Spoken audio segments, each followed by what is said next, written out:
هلا وهلا وحبايبي، شلونكم؟ شخباركم؟ اليوم اريد اسوي صمون، لان احنا الجو اليوم مطر، الصمون بعيد علينا. قلت خل اجرب اسوي بالبيت. هنا عندي كوبين مي دافي، وهنا كوبين هم طحين، وهنا عندي ملح وعندي شكر. هسه راح نضيف الشكر.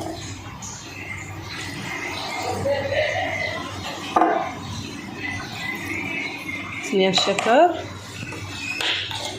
راح نضيف الخمرة. إذا خمرتكم زينة بس وحدة. أنا راح أخط المي والخميرة لحد ما أخليها تتجانس.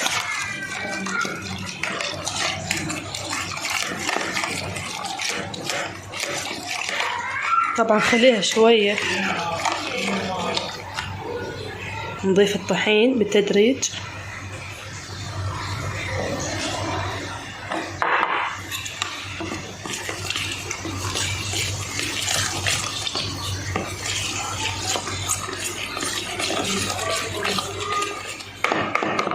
هنا بعدهم راح اضيف، وهنا نرجع من بعد نضيف طحين بقى عندنا.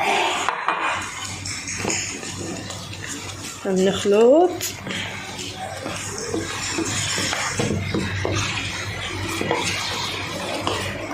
اعتقد هنا بعد نحتاج شوية طحين. هنا حبايبي العجينة عجينتها، طبعا مو سخنتها، خلتها شوية فيها خفة. راح اغطيها وخليها تختمر. هنا أنا بنات قلت على ما تختمر العجينة مالت الصمون، قلت خل اسوي كباب عروق او كباب بيت. عندي هنا لحم، وعندي بتيتة 2، عندي بصل هم 2، وفلفل وباذنجان. هنا راح نروح نحوش كرفس. طبعا هنا احنا كرفس زارعين بالحديقة، زارعين سليك وكرفس وفجل.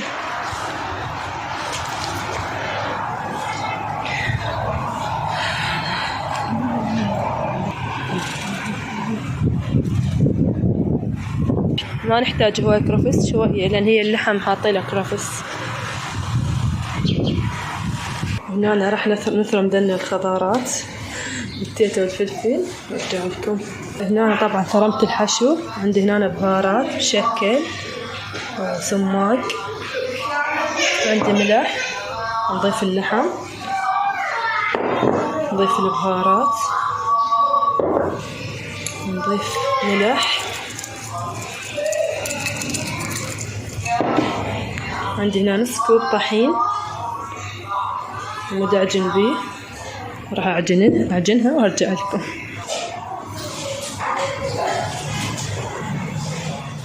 هاي العجينة مال عجينة الصمون عشان مختمرة. هنا راح ارش شوية طحين.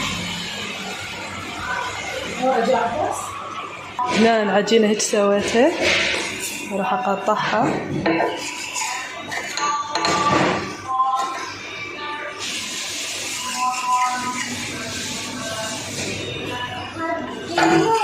هنا قطعتها.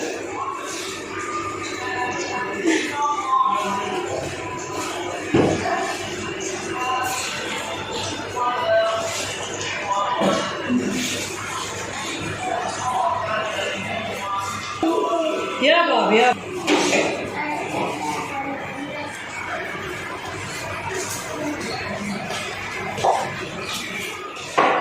هنا أنا بعد ما سويتهن هيك قطع. هنا أنا بعد ما سويتهن هيجي قطعتهن.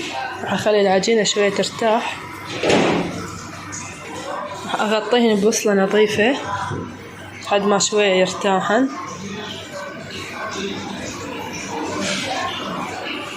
هنا أنا بعد ما اختمرن شوية وارتاحن نبلش نسويهن.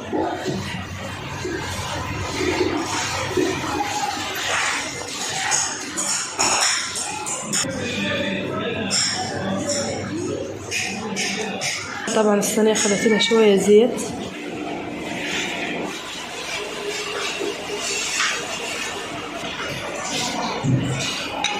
هنا أنا بنات عندي طحين شوية مي خلطته. راح اخليه فوق الصمونة.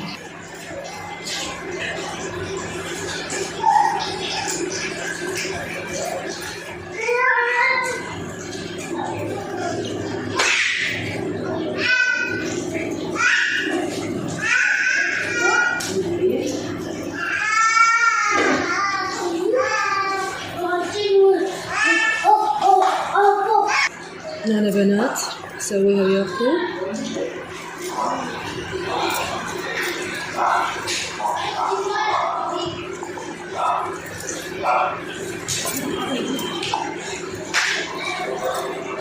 هنا راح اخليهم شوية طحين ماي.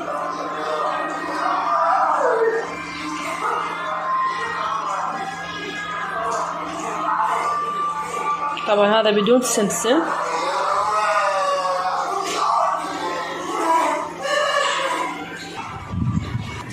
هنا نتيجة مالتهن أخيرا نجحن. هنا بنات هاي النتيجة مال الصمون. هنا راح نروح نسوي الكباب. هنا نجي نقلي الكباب.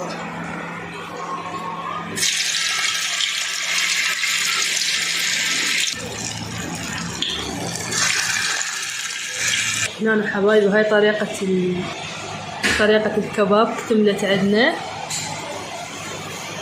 والصمون طبعا الطرشي هم وياه.